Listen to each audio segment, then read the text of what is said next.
en distinto orden, porque eso sí, es un tanto aleatorio, ¿sí? Bueno, la primera pregunta que tenemos acá se refiere a la operación de conjunto, ¿sí? Y el elemento neutro. Y allí le poníamos 4 operaciones, ¿sí? Producto cartesiano, diferencia, intersección, unión, ¿sí? El elemento neutro es aquel elemento, aquel conjunto, ¿sí? Que aplicando la operación me devuelve como resultado, ¿sí? El otro conjunto, es decir, son operaciones, por supuesto, de 2 conjuntos. Si yo hago la diferencia entre un conjunto y el elemento neutro, me da como resultado el mismo conjunto, ¿sí? Lo mismo si yo hago la intersección o si hago la unión. Bien, en esos 3 casos, sí tenemos un elemento neutro, ¿sí? Y fíjense que en el caso de la diferencia, ¿cuál sería el elemento neutro? A ver si alguno me ayuda. El conjunto vacío. El conjunto vacío. Muy bien. Y en el caso de la unión, El conjunto universal. El conjunto vacío. claro, también el conjunto vacío. Fíjense que hay una analogía entre las operaciones con números, donde la suma se puede comparar con la unión y la resta se puede comparar con la diferencia de conjuntos. Entonces ahí el elemento neutro, tanto de la suma como de la resta, en la aritmética de números, es el 0, ¿verdad? Bueno, acá, en forma similar, el conjunto vacío, que es el conjunto que no tiene ningún elemento, es el elemento neutro. ¿Ok? Perfecto. Y la intersección. La intersección. ¿Cuál es el elemento neutro? Conjunto universal. El conjunto universal. Claro, porque el conjunto universal es el que tiene todos los elementos del tipo de conjunto del que estamos hablando, ¿sí? O sea, el conjunto tiene elementos del universo. Por lo tanto, si yo intersecto el universo con el conjunto, el resultado va a ser el propio conjunto, porque todos los elementos del conjunto están dentro del universo, ¿verdad? Bueno, eso es un poco para clarificar los conceptos. Y el producto cartesiano, ¿cuál es el elemento neutro? ¿Se acuerdan lo que era el producto cartesiano? A ver si alguien me puede ayudar. El conjunto de los pares ordenados formados por el primer elemento del primer conjunto y el segundo elemento del segundo conjunto. Muy bien, Lucas. ¿Lucas? Sí. Perfecto, bueno, muy bien, muchas gracias. Exactamente. Es un conjunto formado por los pares ordenados, cuyo primer elemento es del primer conjunto y el segundo elemento del par es del segundo conjunto. ¿Y cuál sería el elemento neutro?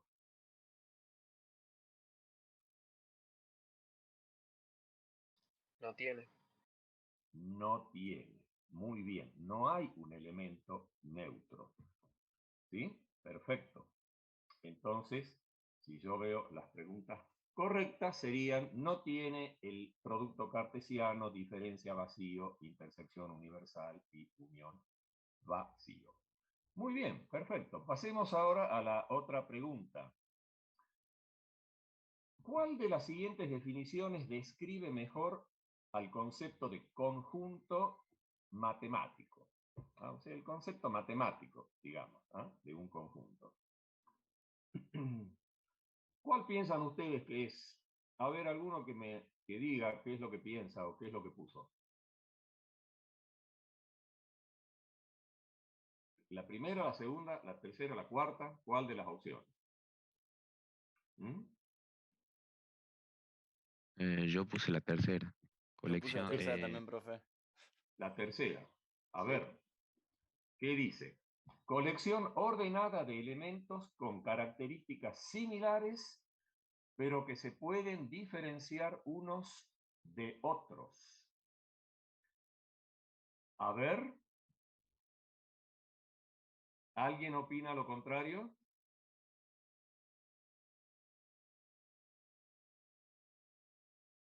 ¿Alguno puso otra opción? La segunda opción, profe. Yo puse la segunda. Yo también puse la segunda opción, profe. La segunda opción, perfecto. Veamos, la respuesta correcta es la segunda opción. A ver, entonces aclaremos, ¿por qué no la tercera? ¿Cuál sería el detalle? ¿Cuál es El la tema diferencia? de El tema de la elemento y ordenadora. ordenada de elemento. Claro, ¿sí? O sea, en un conjunto, los elementos no tienen ningún orden, ¿sí? No tienen ningún orden en un conjunto los elementos, ¿sí? De tal manera que si yo digo, por ejemplo, supongamos que sea un conjunto de números enteros. Si yo digo el conjunto que tiene los números 1, 10 y 25, por decir cualquier cosa. Es lo mismo que yo diga el conjunto 1, 10, 25, que yo diga el conjunto 10, 1, 25, que yo diga el conjunto 25, 10, 1. ¿Se entiende? O sea, no hay un orden en los elementos de un conjunto, ¿sí? Eso es el mismo conjunto, el conjunto 1, 10, 25 o el 10, 25, 1. ¿Se entiende? Ese es el concepto, ¿sí? Bueno, eso es lo que queríamos un poco también que quede claro, ¿sí? Perfecto. Bueno, muy bien. Pasemos ahora a la otra pregunta. Dado un conjunto finito, C, la cardinalidad del conjunto de todos los subconjuntos formados con elementos de C1 es infinito 2 elevado a la cardinalidad de C. Perfecto. A ver, perdón, acá no sé si... A ver, la cardinalidad del conjunto de todos los subconjuntos formados con elementos de C. Perdón, el C1 disculpen, ahí es un detalle, ¿no? Bueno, es C, no sé, se nos escapó ahí el 1. Perdón, pero supongo que se habrá interpretado. Bueno, dice que es infinito o es 2 elevado a la cardinalidad de C o la cardinalidad de C elevado al cuadrado. ¿Cuál es la respuesta correcta? ¿Se entiende? O sea, la cardinalidad del conjunto de todos los subconjuntos. O sea, si yo tengo un conjunto, por ejemplo, el que acabo de decir, ¿no? El conjunto finito, por supuesto, de 3 números, ¿sí? Que era el 1, el 10 y el 25. A ver, todos los subconjuntos que yo puedo armar con el 1, 10 y 25. ¿Cuántos son? Esa es la pregunta. ¿Cuántos son los subconjuntos que yo puedo formar con los elementos de un conjunto cualquiera? A ver, ¿qué respondieron?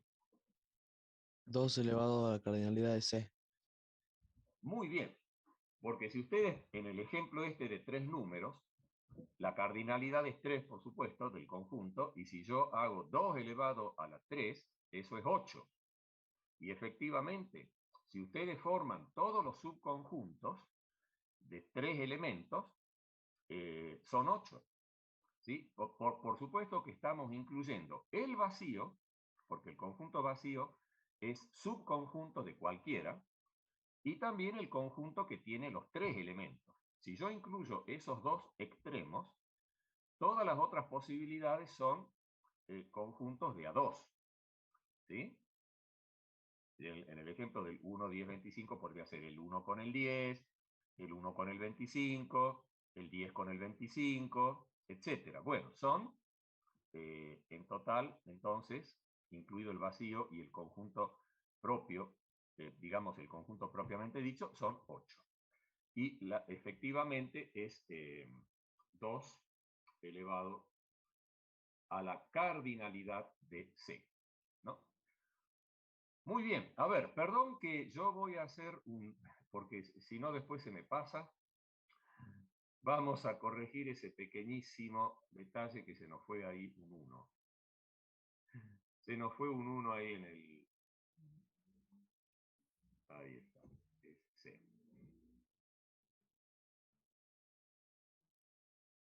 Bueno, muy bien. Perdón que en vivo esté haciendo las correcciones. Perfecto. Bueno, listo. Vamos ahora a la otra pregunta, que esta tal vez no sea tan conocida, pero es importante sobre conjuntos infinitos que tengamos alguna consideración. ¿Un conjunto infinito puede tener más elementos que otro conjunto infinito? ¿Eso es verdadero o es falso? Si yo tengo dos conjuntos Verdadero. infinitos. ¿Ah? Verdadero. A ver, ¿por qué? Porque, por ejemplo, imaginemos que tenemos dos conjuntos de números, uno que sería todos los reales, perdón, todos enteros, y otro sería todos los enteros que son números primos. Obviamente, el conjunto de todos los números enteros sería mayor que el conjunto de todos los enteros primos. De todos los enteros no, que son números primos. Pese a ser los dos conjuntos infinitos.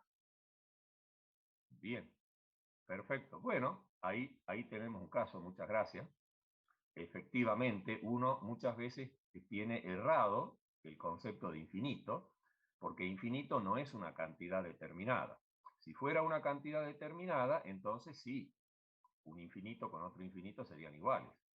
Pero no, infinito implica la indeterminación de la cantidad, o sea, es una cantidad tan grande como uno pueda imaginarse. Pero efectivamente, otro ejemplo sería si yo tomo el conjunto de números reales, que es infinito, y el conjunto de números enteros, que también es infinito. Bueno, obviamente hay más números reales que números enteros, ¿no? Y bueno, y así tenemos un montón de ejemplos. Perfecto, buenísimo, aclarado. Pasemos ahora a la otra pregunta. También respecto de estos conjuntos, el conjunto de todos los números enteros positivos, impares, es mayor que el de los enteros positivos pares. A ver, ¿qué pusieron ahí? ¿Verdadero o falso? ¿Mm? Falso. ¿Por qué? ¿Cuál es mayor? Yo creería que ninguno. Los dos tienen el mismo tamaño. Bien, perfecto. O sea, claro, está bien, porque la afirmación dice que el de los impares es mayor, y vos me decís que es falso. te pregunté mal, está bien. O sea, efectivamente, ninguno de los dos es mayor, ¿sí? Eso es debido a qué cosa, ¿sí? Yo creo Debido a que... ¿Ah? disculpe. No, disculpe, hable usted. No. Prefiero que ustedes comenten, ¿sí? Si puede ser que es porque están como en el mismo orden, están como en orden lineal, por eso es que son del mismo tamaño. A ver, sí, lo podemos ver por ahí, ¿no es cierto? Que si, para cada número impar yo puedo tener un número par asociado, ¿sí? A ver, ¿cuál es por ahí la duda? Con el número 0, ¿sí? A ver, porque dice números enteros positivos. Ahí no hay duda. Cuando uno incluye el 0, ahí es donde muchas veces se presenta la duda. ¿Sí? ¿A dónde lo pongo al 0? ¿Sí? Pero bueno, acá al decir números enteros positivos, o sea, mayores que 0, ahí siempre vamos a tener un número impar con un número par asociado. ¿Sí? O sea, la diferencia siempre va a ser 1. ¿Sí? Porque el primer número impar sería el 1, el primer número par el 2, el segundo número impar el 3 y el segundo par 4. Entonces siempre voy a tener un número impar asociado con uno par. La diferencia siempre entre un par y un impar consecutivos va a ser 1. Bueno, perfecto. Muy bien, aclarado. Pasemos a la otra pregunta. Esto es como para que ustedes razonen un poquito, piensen, y me parece bien que hayan respondido correctamente, pero bueno, si alguno no respondió correctamente, ya ahora lo estamos aclarando, ¿verdad? Esa es la idea. Según el teorema fundamental, bueno, acá ya pasamos a preguntas que tienen que ver con algoritmos y estructura de datos, ¿sí? A ver, sí, perfecto.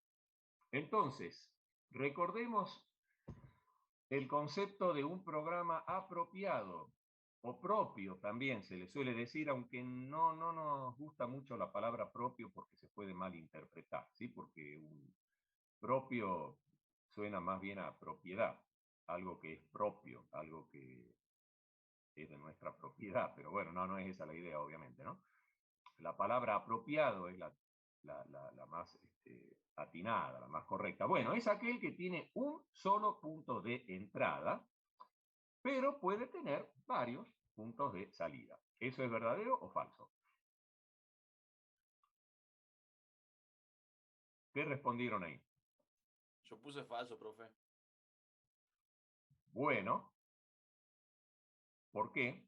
¿Cuál sería entonces, qué es lo incorrecto de lo que está afirmado acá?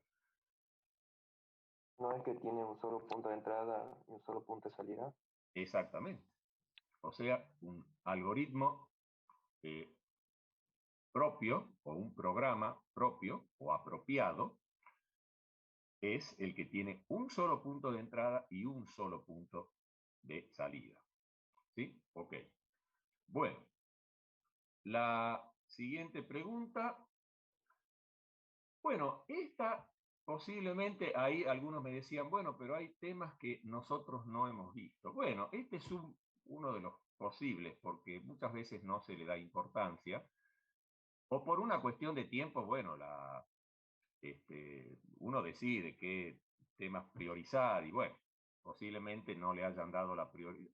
Hay otros temas más importantes, bueno, no sé.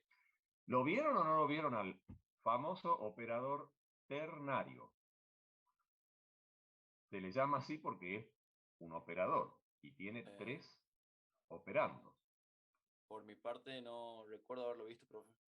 Ajá. ¿Alguno? Sí, en No, cualquier lenguaje de programación, profe. Ah, buenísimo. Vos lo manejaste, lo pudiste probar al Sí, operador cuando hay una ternario. claro, cuando hay una sola decisión en vez de usar el if. Claro, exactamente. Cuando la estructura selectiva la utilizo para realizar algún cálculo y de acuerdo a la condición voy a obtener un resultado u otro, es muy cómodo, hasta yo diría que es más Simplifica el código. eficiente. ¿Ah? Sí, sí. Se simplifica mucho el código. Claro. Y además es más eficiente en la ejecución, ¿no? Diríamos que hasta eso es más eficiente. Bueno, acá lo que preguntaba era un poco para ver si lo conocían, el operador ternario que se representa con el signo de pregunta, o sea, el operador sería el signo de pregunta, el símbolo que se utiliza, y tiene la siguiente sintaxis, ¿sí? Se coloca la condición, después el signo de pregunta, que sería el operador, y después se coloca el valor para el caso que sea true, o sea, verdadero, 2 puntos, y después el valor para false, o sea, para falso. Facilita la toma de decisiones en caso de evaluar expresiones, evitando el uso de las estructuras de control selectiva o condicionales. Bueno, eso obviamente es así, ¿sí? Verdadero. Perfecto. Bueno, ahora les vamos a pedir que lo usen para resolver un problemita muy sencillo. Así, aquellos que no lo conocían, bueno, lo terminen conociendo. Perfecto. Vamos a la otra pregunta. Operadores bit a bit. Bueno, también podría ser otro tema que no tiene tanta prioridad. A ver, ahí está. ¿Sí? Otro tema que muchas veces no se le da tanta prioridad, así que, no sé, ¿quiénes vieron los operadores bit a bit? ¿Alguno tiene idea de esto? ¿Qué es un operador bit a bit? ¿Mm? ¿Alguno que lo referencie? ¿Ninguno? ¿Mm? Al primero nomás lo conozco yo, profe, que es para que se lo usa, puede ser creo que en Cout, no, en Sein. Ajá. El último, profe, el OR. Ah, el OR, el último. Ese operador. Bueno, a Y el de ver. arriba, el AND. Ya que hablamos del OR, el de arriba también usábamos como AND. Bien. Bueno, aclaremos primero, para aquellos que no tengan el concepto, que no lo tengan, que no sepan, digamos, que es. Bueno, operadores bit a bit es cuando uno opera con dos números, ¿sí? Con dos números, y internamente los números sabemos que se representan con secuencias de unos y ceros. O sea, internamente se representan en binario, ¿sí? Todos los números, ¿eh? Enteros o reales. Bueno, en realidad todos los datos, obviamente los caracteres también. O sea, todos los datos se representan internamente con unos y ceros. Entonces, cuando uno opera bit a bit, hace operaciones entre dos números o entre dos datos que sean, por supuesto, compatibles, que tengan el mismo formato, y la operación se hace exactamente bit a bit.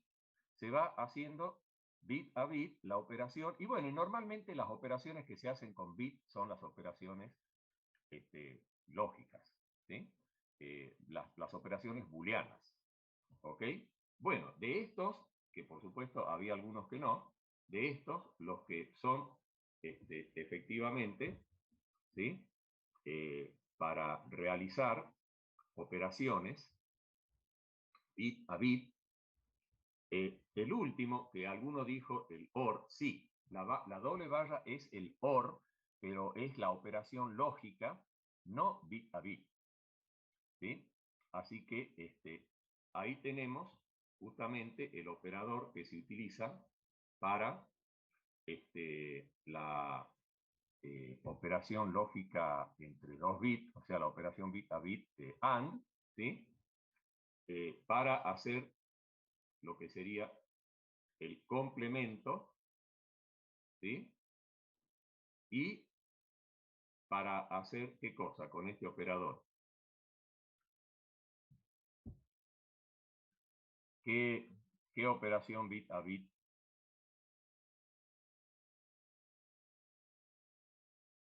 ¿Y A ver. el segundo no será el complemento, profe?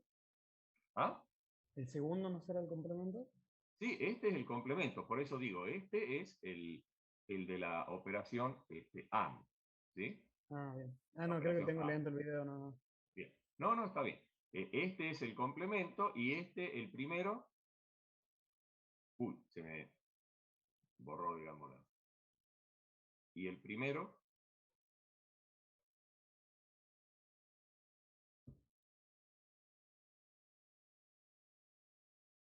Bueno, a ver.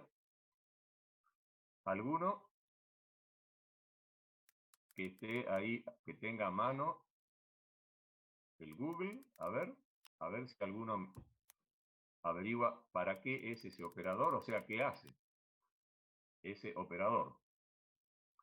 Estamos hablando, por supuesto, siempre todos estos detalles son del lenguaje C, que es el que ustedes han visto, ¿no? O sea, También lo tienen otros lenguajes, pero estamos hablando del lenguaje que supuestamente ustedes, bueno, han visto, que es el lenguaje C. ¿Sí? Bueno, a ver, les doy como tarea, a ver cuál será la operación que hace. ¿Ninguno todavía lo encontró? Profe, aquí dice que toma dos números y desplaza hacia la derecha los bits del primer operando, Ah, según, o sea, y el segundo operando decide el número de lugares que desplaza. muy bien. Perfecto. Bueno, ahí alguien había dicho que ese operador se lo utilizaba en cout. Está bien. Lo que pasa es que los operadores tienen lo que se llama sobrecarga. Un operador puede tener varias interpretaciones de acuerdo a los operandos. ¿Sí? Efectivamente, ese símbolo doble mayor se utiliza para el cout. Así no está mal lo que dijo por ahí un alumno, pero acá estamos hablando como operador bit a bit. Así que efectivamente es un operador que me va a permitir desplazar los bits de cierta cantidad. Perfecto, bueno, muchas gracias. Vamos a continuar. La siguiente pregunta es sobre los string. Los string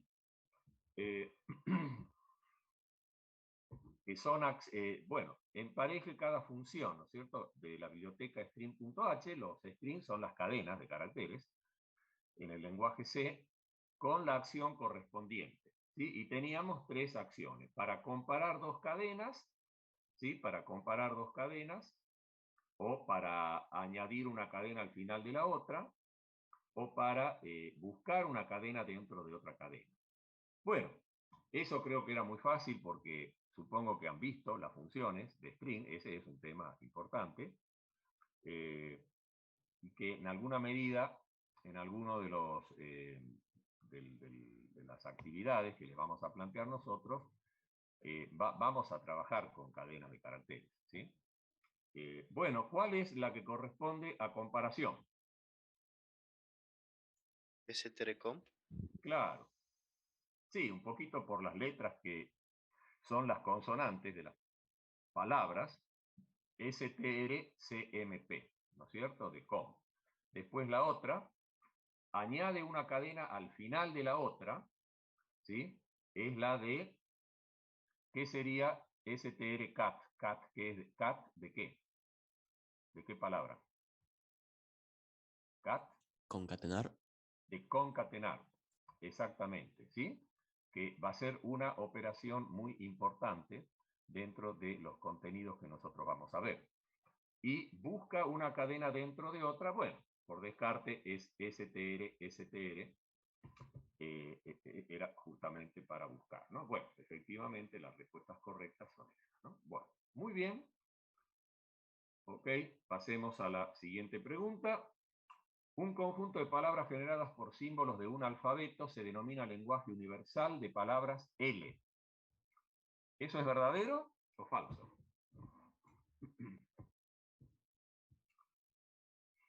Un conjunto de palabras generadas por símbolos de un alfabeto se denomina lenguaje universal de palabras, bueno, L le llamemos. ¿Mm?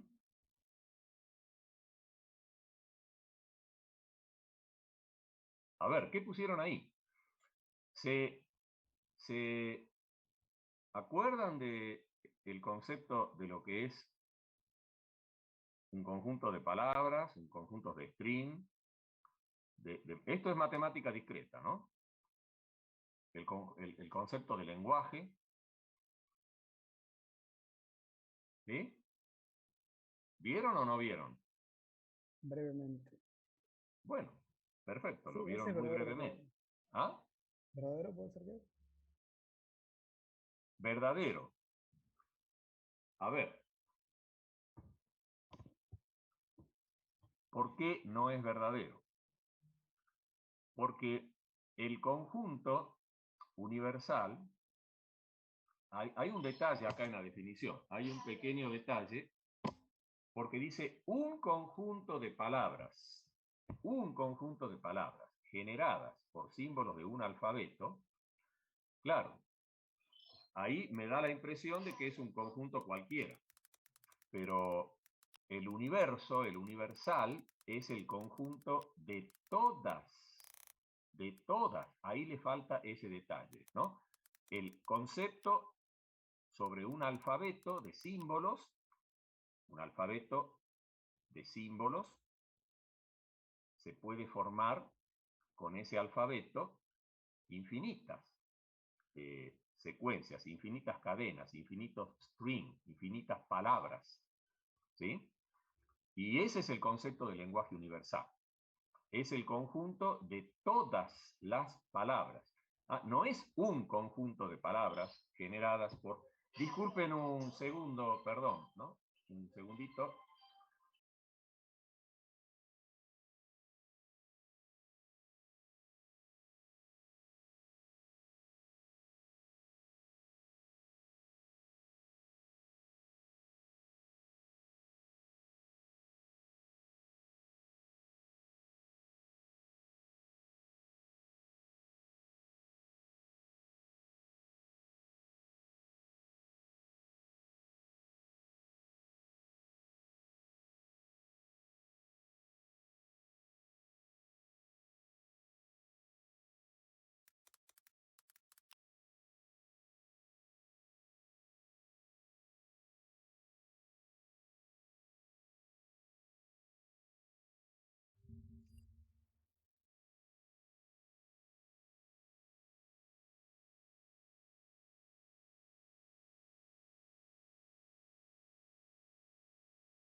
Bueno, disculpen chicos la interrupción. Bueno, vamos a acelerar un poquito porque, bueno, el tiempo pasa volando, ¿no? Pero quedó claro entonces el concepto de lo que es el conjunto, el lenguaje universal de palabras, ¿sí? Muy bien. Bueno, vamos a ver ahora la siguiente pregunta. Lenguaje vacío. Muy bien. Vamos dentro de esta temática. Fíjense que acá ya voy a hacer un pequeño comentario, porque toda esta temática de los lenguajes y es la temática central de nuestra asignatura, ¿sí? Lo que nosotros vamos a profundizar en esta materia es el tratamiento de lo que son los lenguajes formales. Y dentro de los lenguajes formales están los lenguajes de programación. Y lo que vamos a ver dentro de otros detalles relacionados con los lenguajes formales son los modelos matemáticos que nos van a facilitar el reconocimiento de esos lenguajes, y todo eso está relacionado con muchas aplicaciones. O sea, el tema de los lenguajes formales, de los modelos matemáticos llamados autómatas, todo eso se relaciona con muchos problemas cuya solución requiere de estos contenidos que nosotros vamos a abordar, ¿sí? Así que bueno, un poquito esa es en general la temática.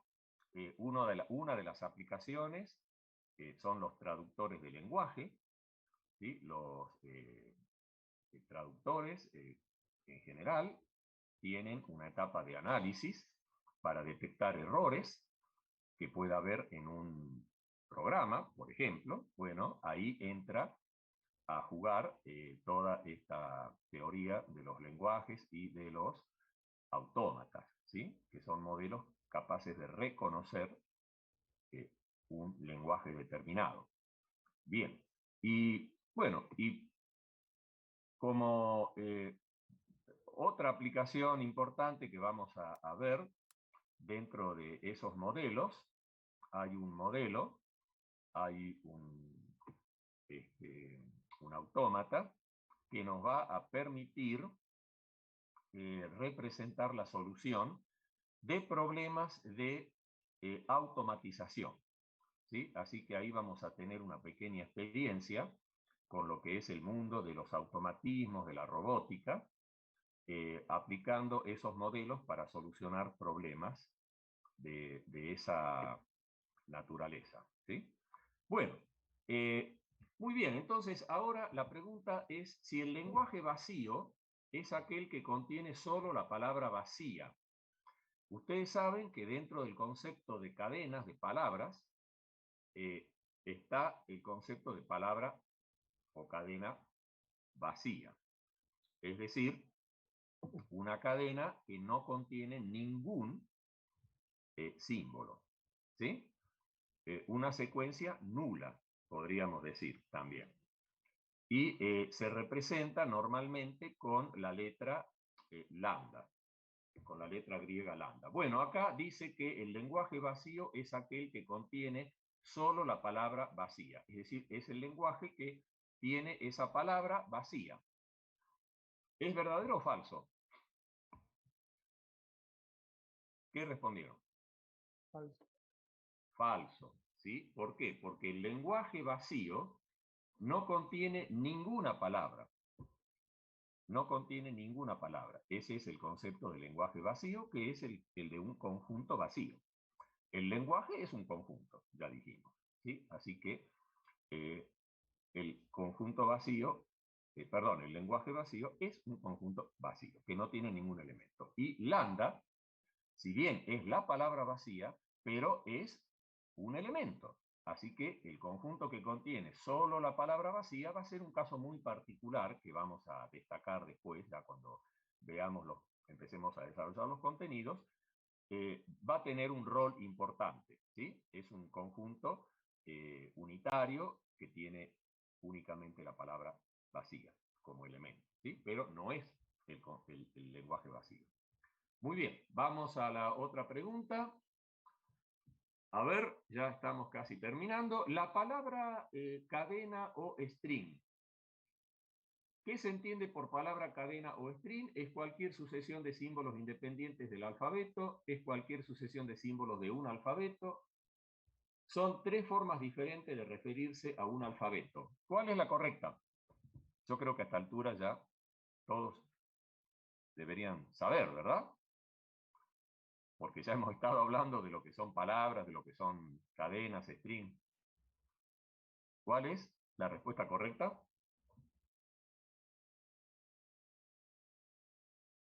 A ver, alguno que me ayude, que me diga cuál es, qué ha puesto.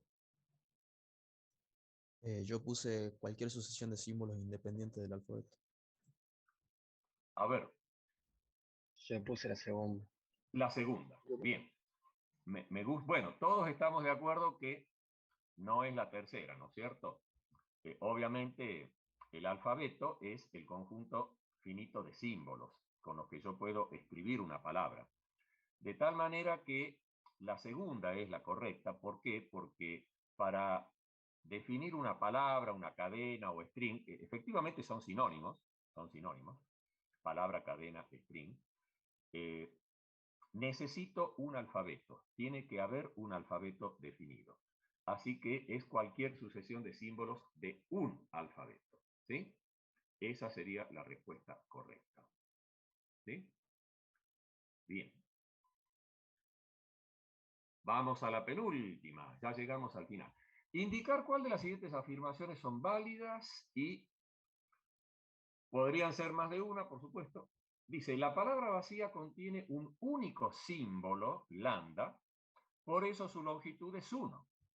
En símbolos sería que el módulo, la longitud de lambda, es igual a 1. ¿Esa es correcta? ¿La marcamos a esa o no?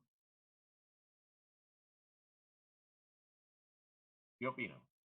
¿Qué pusieron? A ver, alguno que la haya contestado. Sí, yo puse que sí, profe. Bien, a ver, ¿alguno que haya puesto que no? Para mí no. Yo. ¿Por qué? ¿Por qué no? Porque si es vacía no contiene ninguno, sería vacía. ¿Y cuál sería entonces la longitud? 0. Profe, eso Sí. estaba en el video de la segunda clase, creo. Que ponía el lambda igual a Bueno, 0. ustedes ya se han adelantado. Perfecto, los que ya han visto la clase ya lo tienen bien en claro, ¿no? Muy bien. Perfecto, bien, entonces, ¿dónde está la confusión? Lo que pasa es que se usa el símbolo lambda para representar la cadena vacía. Pero no es que sea el símbolo que contiene la cadena vacía, porque la cadena vacía exactamente no contiene ningún símbolo. Por eso usamos un símbolo especial para expresar ese vacío.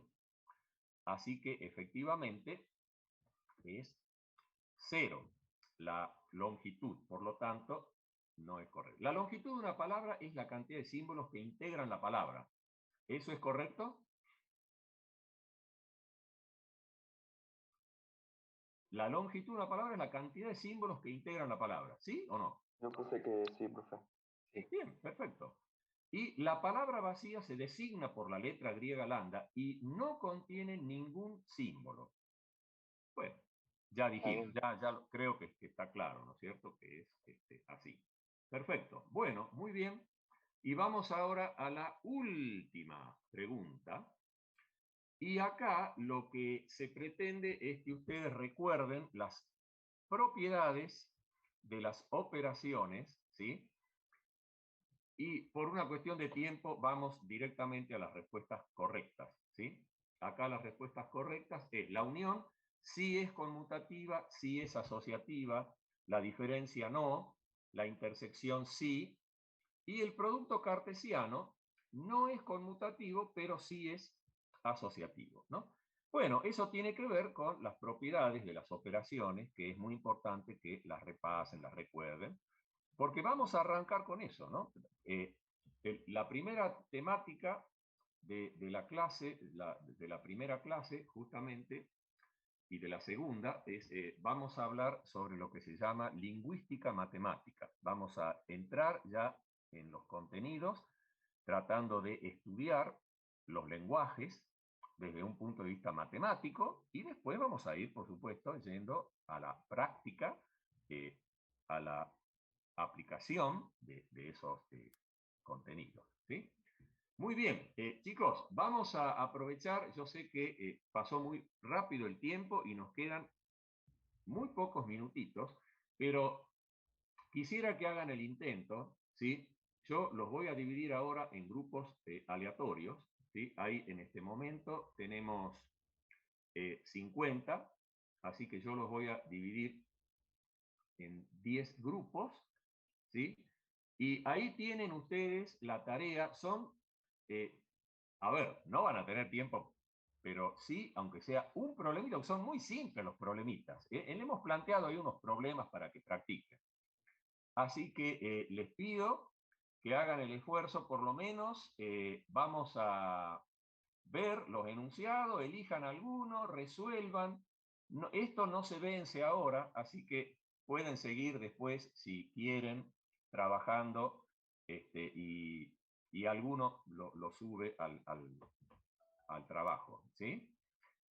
Por lo menos, miren, ahí yo ya de paso vamos practicando la separación en grupos, por si no la han hecho en otra materia. Yo ahí ya los he separado en 10 grupos aleatorios, ¿sí? De tal manera que ustedes van a pasar automáticamente a los grupos. Allí pueden ir trabajando, compartir pantalla, etcétera, etcétera. ¿Sí? Bien. Traten de resolver, aunque sea un problema, pero queda abierta para que trabajen hasta el fin de semana. Muy bien.